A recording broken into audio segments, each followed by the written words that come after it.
پاکیزہ شراب، وہ شراب نشے میں نہیں لائے گا، وہ شراب سرور اور مستی دے گا، اس سے مزہ آئے گا، لیکن وہ عقل کو معاف نہیں کرے گا۔ تو یہ نہریں اللہ جاری کریں گے جنت میں، ان چیزوں کی نہریں ہیں۔ تو اللہ تعالیٰ کہتے ہیں ان قریب ہم ان جنتیوں کو، ایمان والوں کو ایسے باغات میں داخل کریں گے جن کے نیچے نہریں جائیں گی۔ اب جب یہ ایسی نہریں مل جائیں تو انسان کو خدشہ رہتا ہے کہ ہو سکتا ہے کچھ عرصہ کے لیے ہمیں یہاں رکھا جائے، پھر یہاں سے شفٹ کر دیا جائے، نکال دیا جائے۔ تو یعنی کسی خاص مدت کے لیے جنتی کا قیام نہیں ہوگا۔ اللہ نے فرمایا خالدین فیہا ابدا، وہ ہمیشہ ہمیشہ رہیں گے اس میں، اور انہیں وہاں ہر طرح کی رہائشی سہولت حاصل ہوگی، تمام نعمتیں انہیں وہاں میسر ہوں۔ اور پھر ظاہر بات ہے انسان جب اکیلا ہوتا ہے تو وہ تنہائی محسوس کرتا ہے، تو اللہ تعالیٰ مومن کو تنہائی بھی محسوس نہیں کرنے دیں۔ لہم فیہا ازواج مطہرہ، وہاں ان کے لیے پاکیزہ بیویاں ہوں گی جو ان کی طبی خواہش کو بھی پورا کریں گی۔ اور پاکیزہ بھی کیسی کہ نہ ان کو بول و براز کی حاجت ہے، نہ پیشاب پخانے کی ضرورت ہے، نہ حیض کی نجاست ہے، نہ ہی کوئی اور آلائش اور گندگی ہے، نہ پسینہ ہوگا، نہ بدبو ہوگی۔ تو یعنی جسم کے لحاظ سے بھی طبعاً بھی وہ پاکیزہ ہوں گی، اور معنوی طور پر بھی پاکیزہ۔ علماء نے لکھا یہ دونوں طور پر پاکیزگی ہوگی ان عورتوں میں، ان حوروں میں۔ ایک تو ان کا جسم پاک صاف ستھرا ہوگا اور جسمانی لحاظ سے کوئی گندگی ان کو نہیں ہوگی، دوسرا جو ہے ان کے اخلاق اعلیٰ ہوں گے معنوی طور پر، کہ وہ خوش شکل اور خوش صورت ہوں گی، خوش اطوار ہوں گی، خوش اخلاق ہوں گی۔ تمام اخلاق حسنہ، جتنے بھی اچھے اخلاق ہیں، اخلاق حسنہ مطہرہ، وہ ان میں شامل ہوں۔ اچھی بیوی تو اس دنیا میں بھی سعادت سمجھی جاتی ہے۔ حضور علیہ السلام کی حدیث موجود ہے، حضور علیہ السلام نے ارشاد فرمایا جس شخص کو اچھا مکان مل جائے، اچھی سواری مل جائے اور اچھی بیوی میسر آ جائے دنیا میں، تو یہ دنیاوی اعتبار سے بھی اس کے لیے جنت ہے، سعادت ہے۔ اور اگر بیوی جو ہے تعینہ علی امر دینہ، دین کے معاملات میں تعاون کرنے والی ہے، تو یہ مزید اس کے لیے باعث راحت ہے۔ دنیا میں آدمی کو یہی چاہیے، آدمی کس لیے کرتا ہے کہ ایک اچھا گھر بن جائے، شادی ہو جائے، ٹھیک ہے، اچھی بیوی میسر آ جائے، اور کوئی اچھی سواری مل جائے جس سے میرے سفر آنا جانا آسان ہو جائے۔ بس یہ تین چیزیں، تو حضور نے یہی تین چیزیں بتائیں۔ اپنا گھر ہو جائے، چھوٹا سا ہو، اچھا گھر ہو، اور جس میں آدمی اپنی عزت کو محفوظ کر سکے، راحت سے بیٹھ اٹھ سکے، اور اپنی نیند پوری کر سکے اپنے سکون کے لیے اس گھر، اور پھر اس کی جب شادی ہو جائے تو بیوی اچھی مل جائے، اس کو خوش کرنے والی، اس کے کاموں میں ہاتھ بٹانے والی، نافرمان نہ ہو، پھر اس کو اللہ تعالیٰ اس کی ضرورت کی اچھی سواری دے دے، جہاں جانا چاہے اپنی مرضی سے جس وقت چاہے چلا جائے۔ تو حضور نے فرمایا حدیث میں کہ یہ جو ہے دنیا کے اندر بھی اس کے لیے راحت ہے، سعادت ہے۔ تو بہرحال اللہ تعالیٰ نے فرمایا کہ جنسی خواہشات کی تکمیل کے لیے جنت میں مومنوں کے لیے پاکیزہ بیویاں ہوں گی جو ہر قسم کی آلائش سے پاک ہوں گی اور خوش کرنے والی ہوں گی۔ مکان، لباس، خوراک، بیوی، نیک لوگوں کی رفاقت، یہ مادی نعمتوں کا عروج ہے دنیا میں۔ جس کے اچھے دوست ہو جائیں، نیک لوگوں کی رفاقت ان کو مل جائے، بیوی مل جائے، خوراک مل جائے، تو مگر یہ پھر بھی دنیا میں ایسی نعمت کوئی نہیں ہے جو قدرت سے خالی نہ ہو۔ اگر ہر قسم کی نعمتیں میسر ہیں، پھر بھی شیخ سعدی رحمۃ اللہ علیہ نے فرمایا کہ یہ کھٹکا تو لگا رہتا ہے کہ ایک نہ ایک دن مرنا ہے۔ اتنی نعمتیں بنا لو، اتنی کوٹھیاں بنا لو، سب کچھ، کسی نہ کسی وقت یہ بھی خیال آ ہی جاتا ہے کہ ایک نہ ایک دن مرنا ہے اور یہ سب کچھ ختم ہو جائے۔ مگر جنت کے متعلق فرمایا کہ وہاں کی نعمتیں بھی ابدی ہوں گی، ہمیشہ ہوں گی، جو کبھی ختم نہیں ہوگی۔ پھر فرمایا وَنُدْخِلُهُمْ ظِلًّا ظَلِيلًا، ہم داخل کریں گے مومنوں کو گھنے سایوں میں۔ اس کی تشریح ترمذی شریف کی روایت میں موجود ہے، خود حدیث میں موجود ہے کہ جنت کے ایک ایک درخت کا جو سایہ ہے اتنا لمبا چوڑا ہوگا کہ کوئی گھوڑ سوار آدمی جو گھوڑے پہ سوار ہو جائے لگاتار 100 سال بھی اسے کراس نہیں کر سکے، عبور نہیں کر سکے۔ اور یہ سایہ مومن کے لیے باعث راحت ہوگا۔ اگرچہ سایہ کا احساس دھوپ کے مقابلے میں ہوتا ہے، مگر بعض اوقات سایہ بھی باعث تسکین ہوتا ہے، لہذا اللہ تعالیٰ نے انعامات کے طور پر گھنے سایوں کا تذکرہ کیا، یعنی ایسے باغات جو ہیں اس کے جنت میں ہوں۔ اور یہ باغات آئیں گے کہاں سے؟ ایک اور حدیث میں حضور نے خود فرما دیا کہ جنت ایک چٹیل میدان ہے، صاف ستھری چٹیل زمین ہے۔ اب خالی زمین کو، خالی پلاٹ کو انسان کیا کرے؟ اس پہ تو جب نقشہ بنے گا، جب اس کے اندر لان بنے گے، اس کے اندر گھاس لگے گی، اس کے اندر دوسری چیزیں ہوں گی، ایک بلڈنگیں بنے گی، پھر جا کے پتہ لگے گا اس پلاٹ کی جو ہے وہ ویلیو کیا ہے، خوبصورتی کیا ہے۔ تو فرمایا جنت جو ہے یہ صاف ستھری جگہ ہے، ایک پلاٹ ہے، اس میں پھل تم نے خود لگانے ہیں، محلات خود بنانے ہیں۔ اب روزے دار کو روزہ رکھنے پر محل مل رہا ہے، قرآن پڑھنے پر محل مل رہا ہے،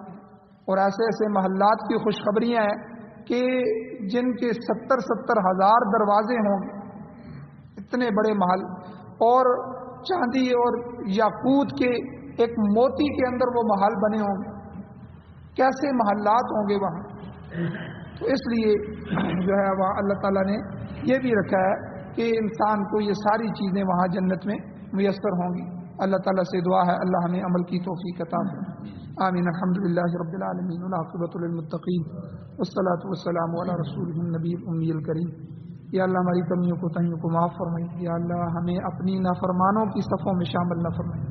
یا اللہ ہمیں جہنمیوں کی لسٹ میں شامل نہ فرمائی، یا اللہ ہمیں ایمان والوں کی جنتیوں کی لسٹ میں شامل فرمائی، یا اللہ یہود و نصارہ کے نقش قدم سے ہمیں محفوظ فرمائی،